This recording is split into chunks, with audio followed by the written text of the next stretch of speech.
정원인가요?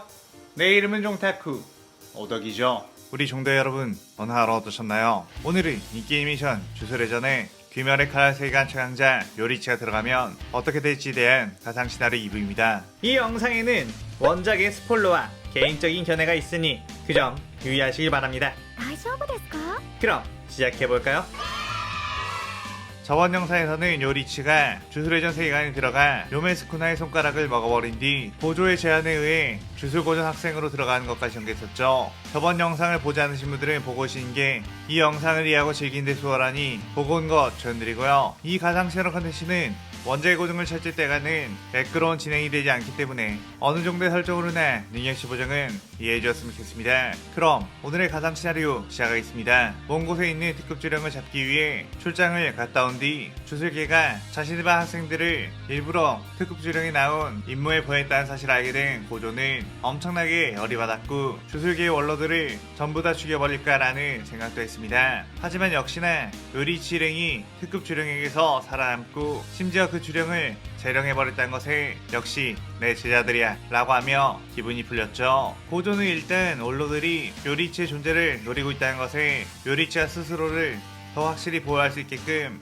수련을 시켜야 한다고 생각했고 주력을 가진 이들과 싸울 때 여러가지 파해법을 알려주려고 했습니다. 한편 강력한 특급 주령들을 모아놓고 어떤 음모를 꾸미고 있던 게토 수구루 특급 주령 조고는 그렇게 고조 사토로라는 녀석이 강하냐고 그래봤자 인간 조술사 특급 주령이 우리에게는 안된다고 자신감을 표출했죠. 게토는 고조 사토르는 현대 최강의 조술사 그냥 덤볐다가는 살아남을 수 없다고 단언했고 조고는 그럼 고조 사토르만 조심하면 되는 거겠지? 라고 물었습니다.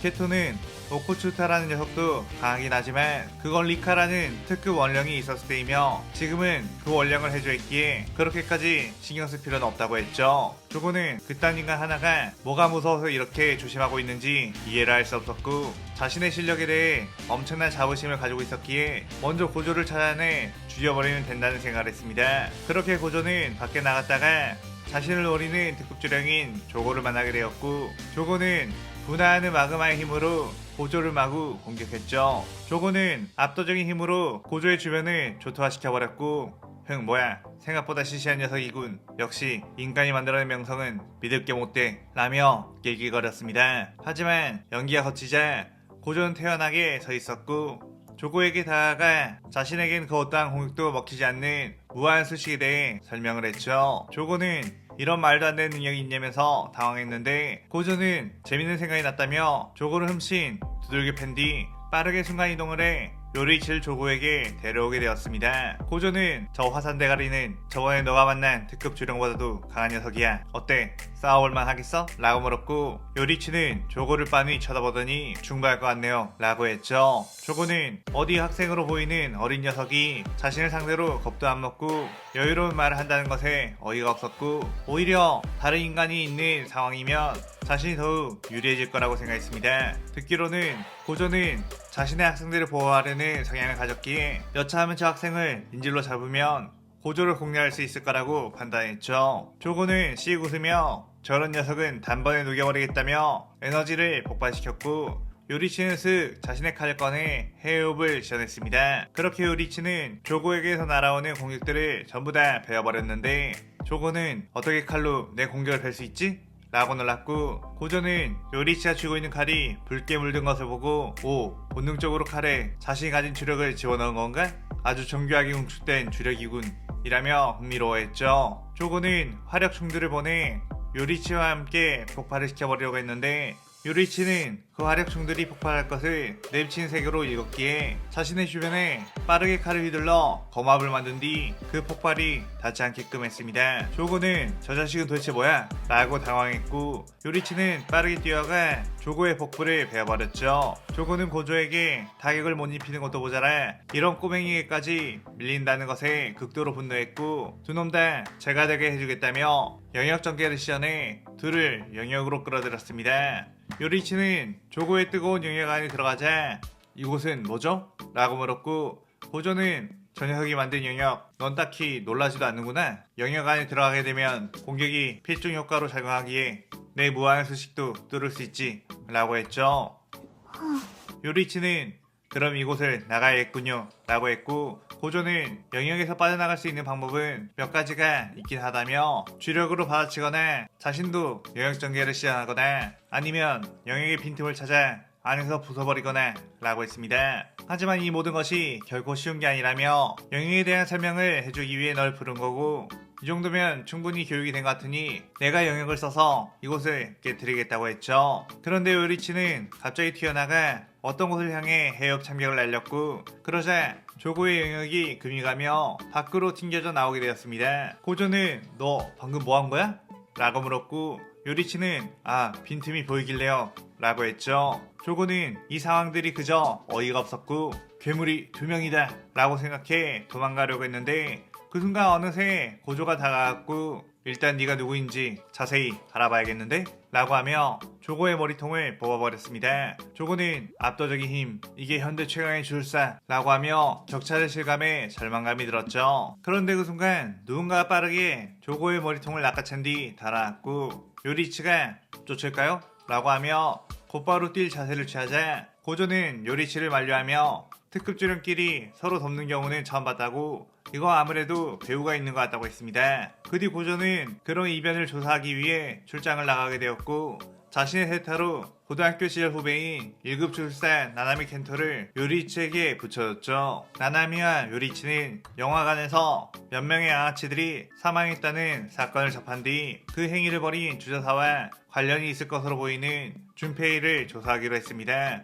요리치는 준페이를 내비친 세계로 보고선 이자에게는 사람들을 그렇게 살해할 수 있는 능력이 없다는 걸 알았지만 뭔가 감정적으로 굉장히 동요하고 있는 걸 보아 그 범인의 존재를 만난 적이 있다는 걸 유추할 수 있었죠. 요리치는 그냥 준페이가 그 현장에 있었고 우연히 살아남았다고 생각해 준페이가 아닌 주저사나 주령의 존재를 찾았는데, 어느 날 준페이가 학교에서 수많은 사람들을 해치고 있다는 소식을 듣고 그곳으로 빠르게 가게 되었습니다. 요리치의 눈에 비친 준페이 몸속에는 주력이 흘러넘치고 있다는 걸 알았고, 그 며칠 사이에 몸에 변화가 있었다는 걸 알게 되었죠. 준페이는 사실 게토의 계략에 의해 엄마를 잃게 되었고, 특급 주령 마이토에게 속아 신체를 개조당해 주력을 사용할 수 있게 된 것. 요리치는 준페이에게 그만두라고 소리쳤지만 준페이는 복주에 날뛰었고, 요리치는 그런 준페이의 공격을 전부 다 피해버렸습니다. 그러자 마이토가 준페이 그 정도밖에 못하는 거냐? 라고 하며 다가왔고,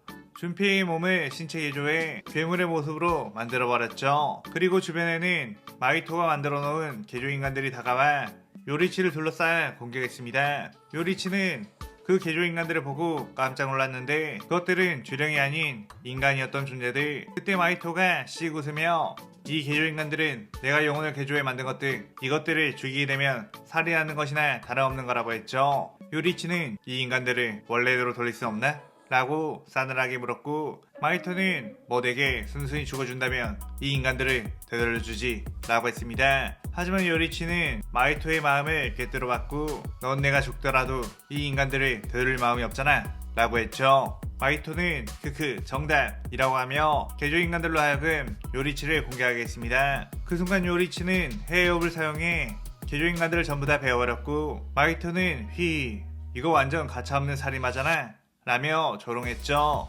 요리치는 애초에 인간들이 죽어나가는 것이 흔했던 시대의 사람, 특히나 무사 집안에서 태어났기에 적들을 죽이는 것에 대해서는 어쩔 수 없는 일이라고 생각했습니다. 마이토는 개조인간들이 전부 다 사망하자 이제 내가 제대로 놀아주지 라고 하며 요리치를 공격했고, 요리치는 싸늘하게 정색하며 네 녀석은 용서 못해 라고 하며 베어버렸죠.